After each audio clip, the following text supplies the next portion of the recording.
por acá en María del Palacio. Sí. Muy bien. Junyent es el alcalde.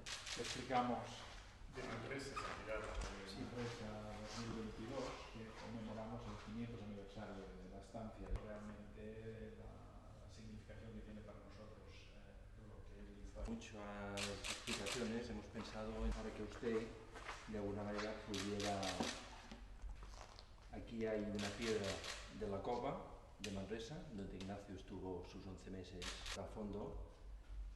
Ignacio experimentó la eximia ilustración y de hecho lo relata sus compañeros unos años después, ver las cosas nuevas y de otra manera. El cardenal venía crecido. El cardenal venía crecido.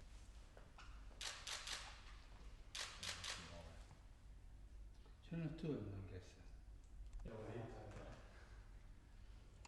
El proyecto es un proyecto pues importante. Este es el santuario de la cova, y ahí es donde él hizo, y aquí está el Cardoné y las piedras. Jubilar, y en el 2021 y 2022 en el ámbito social y de las ONGs habrá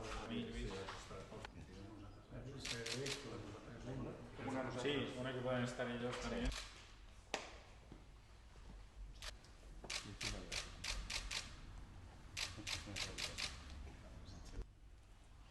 Gracias, Daniel. Y esta es la carta que me Estamos en un momento un poco delicado, precisamente. Tenemos compañeros nuestros que hacen Interesante. Hay cosas sobre él. unas reflexiones de aproximados. Gracias. Hay cosas sobre él y me interesa.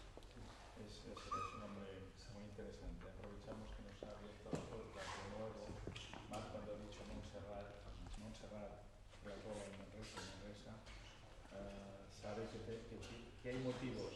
Mi deseo fue